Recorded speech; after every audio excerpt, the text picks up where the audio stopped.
అదే RTV app వార్తల్ని క్షణాల్లో చదివే అవకాశం ఉంటుంది. ఒక న్యూస్ పేపర్, ఒక టెలివిజన్ ఛానల్ మీ చేతుల్లో ఎప్పుడూ ఉంటాయి. సిపిఎం పార్టీగా మేము జిల్లా ప్రజానీకాన్ని కోరుతా ఉన్నాం. ఒక్కసారి మోరీ పర్యటన వల్ల ఈ జిల్లాకు జరిగిన మేలేంటో ప్రజలందరూ ఆలోచించాలని చెప్పి సిపిఎం పార్టీగా మేము విజ్ఞప్తి చేస్తూ ఉన్నాం. జనరల్గా ఏ ప్రాంతానికైనా ఓ దేశ ప్రధాని వస్తున్నాడంటే ఆ ప్రాంతంలో కనీసం కొంతైనా నిధులు వస్తాయి, కొంతైనా మన ప్రాంతం అభివృద్ధి జరుగుతుంది అని ఆశిస్తారు. కానీ నిన్న జరిగినటువంటి మోడీ బహిరంగ సభ ప్రజాధనాన్ని వృధా చేసే సభ తప్ప ఈ జిల్లాకు ఒక్క రూపాయి కూడా మేలు చేయనటువంటి పరిస్థితి లేదు అనేది మోడీ సభ ఆయన ఉపన్యాసం చాలా స్పష్టంగా అర్థమైంది. రెండవది, ఈ సభ అంతా పరస్పర పొగడ్తలకు ఉపయోగపడే సభగా ఉంది తప్ప ఇక్కడున్న వాళ్ళు అడగడం కానీ వచ్చిన వాడు ఇవ్వడం కానీ ఈ రెండు ఈ సభలో ఎక్కడా కూడా ప్రస్తావన లేదు. ప్రత్యేకించి తండ్రి కొడుకులు చంద్రబాబు నాయుడు, లోకేష్ ఇంత సిగ్గు వదిలి మోడీని జపం చేయాల్సిన అవసరం ఏముందని చెప్పేసి ఈరోజు ప్రశ్నిస్తున్నాం. చంద్రబాబు నాయుడుకు గౌరవం ఉంది, సమాజంలో విలువ ఉంది. భారతదేశంలో చాలామంది గతంలో ప్రధానులు వచ్చారు పోయారు. కానీ ఒక ముఖ్యమంత్రి మోడీ మోడీ అని చెప్పేసి అనండని జనాల్ని కోరడం ఏంటి అనేది మీరు ప్రధాన ప్రశ్న. 25 సార్లు మోడీ జపం చేశాడు చంద్రబాబు నాయుడు. తండ్రికి మించిన కొడుకు ఈయన 35 సార్లు నమో నమో అని చెప్పేసి ప్రస్తావించాడు. అరే, తండ్రి కొడుకులు ఇద్దరు జపం చేయడం కోసం ఇంత ప్రజాధనాన్ని ఇంతమందిని ఇబ్బంది పెట్టే కార్యక్రమం ఎందుకు చేయాలి? మోడీ ప్రసన్నం చేయాలి అనుకుంటే మోడీ రూమ్లోకి వెళ్ళి ఇంకా మీరు జపం చేస్తారా, సాష్టంగా దండాలు పెడతారా, మాకు సంబంధం లేదు. కానీ ప్రజాధనాన్ని వృధా చేసి మోడీ జపం చేయడం దుర్మార్గం అని చెప్పేసి ఈరోజు చెప్తా ఉన్నాం. మూడవది, ఇంత పెద్ద సభలో తండ్రి కొడుకులు పచ్చి అబద్ధాన్ని ప్రజల ముందు పెట్టారు. ఇంతకంటే దుర్మార్గం మరొకటి కాదు. ఏంటి వాళ్ళు చెప్పింది? విశాఖ స్టీల్ ప్లాంట్ని బలోపేతం చేశాము. ఈ మాట పోయి విశాఖపట్నం చెప్పమనండి. పార్లమెంట్లోనే బడ్జెట్ సమావేశాల సందర్భంగా ఆ తర్వాత కూడా మేము విశాఖ స్టీల్ ప్లాంట్ని ప్రైవేటీకరణ చేస్తాము అని కేంద్ర ప్రభుత్వం ప్రకటించినప్పుడు తెలుగుదేశం ఎంపీలో నోరు ఎక్కడ పోయింది? లేదు తర్వాత ముఖ్యమంత్రి ఎందుకు దాని గురించి మాట్లాడలేదు? ప్రతిపక్షంలో కూడా మాట్లాడినాడు. కానీ ఇప్పుడు అధికారంలోకి వచ్చిన తర్వాత ఈయన అధికారంలోకి వచ్చిన తర్వాత విశాఖపట్నం స్టీల్ ప్లాంట్ని 43 ముక్కలు చేశారు. 1, 2 కాదు, 43 ముక్కలు. 5,000 మంది కాంట్రాక్ట్ కార్మికుల్ని బలవంతంగా తొలగించారు. 1,200 మంది పర్మనెంట్ ఉద్యోగస్తుల్ని మెడబట్టి గెంటారు. వీఆర్ఎస్ తీసుకుంటారా బయటికి పోతారని చెప్పేసి ఆ రకం చేశారు. ఇంకా కొంతమంది పంపించే కార్యక్రమం. దాదాపు గత 2 సంవత్సరాల నుంచి విశాఖపట్నం స్టీల్ కార్మికులు నిరవధిక కంటిన్యూగా ఆందోళన చేస్తూ ఉన్నారు. అది కనబడట్లేదా తెలుగుదేశం నాయకులకు అని చెప్పేసి కోరుతా ఉన్నాం. ఒకవైపు ప్రైవేటీకరణ చేసి కార్మికులన్నీ రోడ్డు పాలు చేసేటువంటి ఈ మహానుభావులు, ఎందుకంటే కర్నూలు, విశాఖపట్నానికి కర్నూలుకి తూర్పు పడమర కదా, ఎవరికి అర్థం కాదు. అక్కడ ఏం జరిగినా కర్నూలులో ఏం చెప్పినా నిజం అనుకుంటారేమో.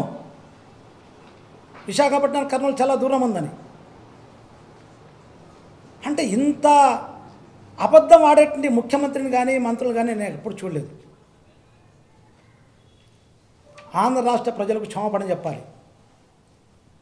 ప్రాణాలు త్యాగాలు చేసి విశాఖపట్నం స్టీల్ ప్లాంట్ సాధించారు.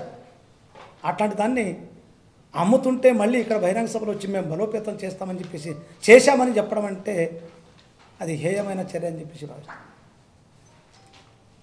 నాలుగవది, అయ్యా ఈ సభకు నువ్వు ఆహ్వానించావు, ఈ జిల్లా ప్రజలు కోరుకుంటారు, పత్రికలు దానికంటే ముందు ప్రస్తావించాయి, ఈ జిల్లాలో సాగునీటి ప్రాజెక్టుల గురించి మోడీ ఏమైనా మాట్లాడతాడేమో, కడప స్టీల్ ప్లాంట్ గురించి నిధులు కేటాయించడం కోసం ఏమైనా మాట్లాడతాడేమో, లేదు ఓరకల్ హబ్లో గతంలో బడ్జెట్లో ప్రవేశపెట్టిన 2200 కోట్ల రూపాయలు కాకుండా అదనంగా కేటాయిస్తాడేమో అని చాలామంది ఎదురు చూశారు.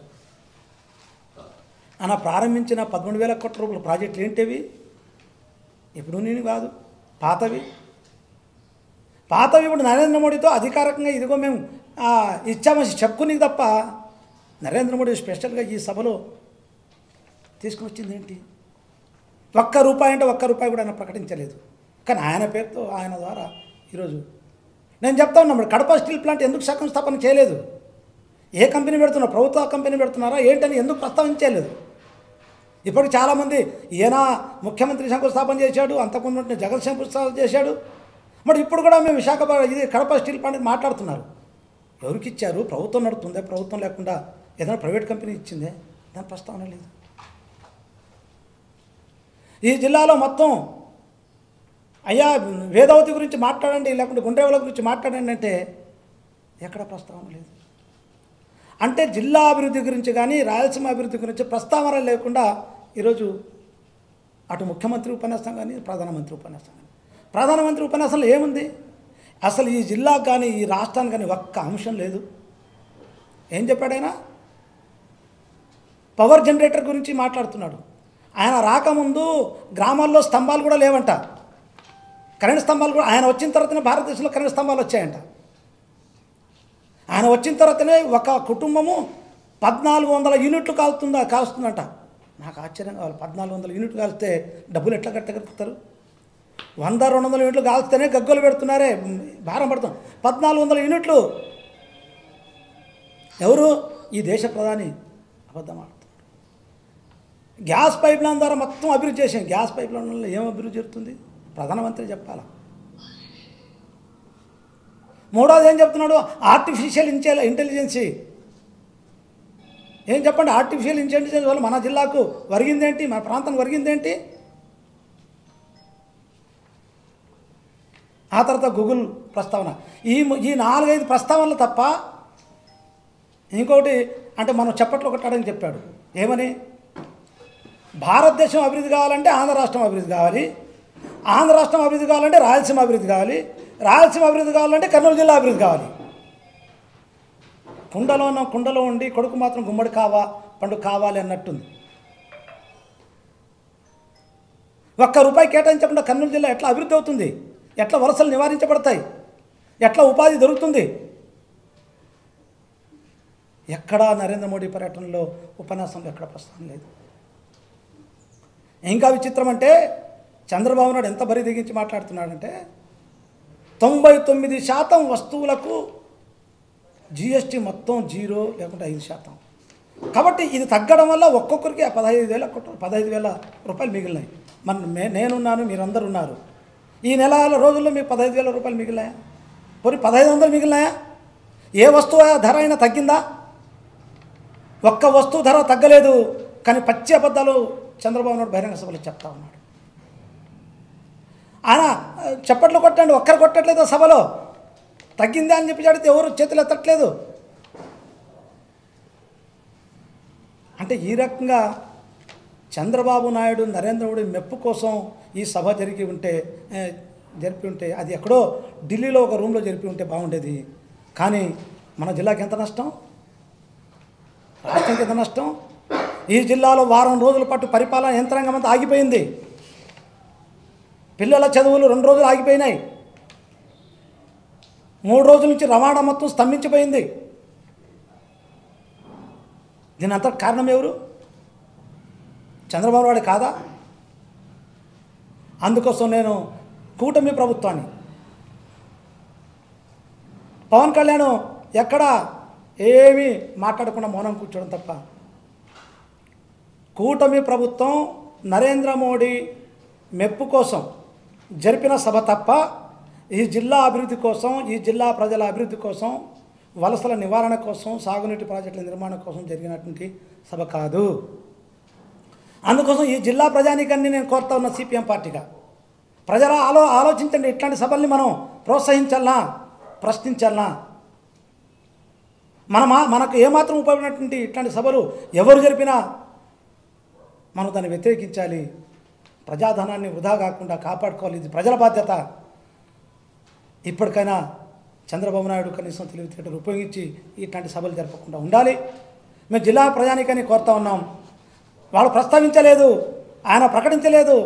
కాబట్టి మన ప్రాంత అభివృద్ధి కోసం మన పోరాటాలకు రావాలి, బయటికి రావాలి, గళం విప్పాలి. దానికి ముందు పీఠాన సిపిఎం పార్టీ ఉంటుందని చెప్పేసి ఈ సందర్భంగా ప్రజానీకానికి నేను తెలియజేస్తాను. మరిన్ని వీడియోస్ కోసం ఛానల్ ని సబ్స్క్రైబ్ చేయండి. లేటెస్ట్ అప్డేట్స్ కోసం వాట్సాప్ ఛానల్ ని ఫాలో చేయండి. అండ్ లింక్ డిస్క్రిప్షన్ లో ఉంది.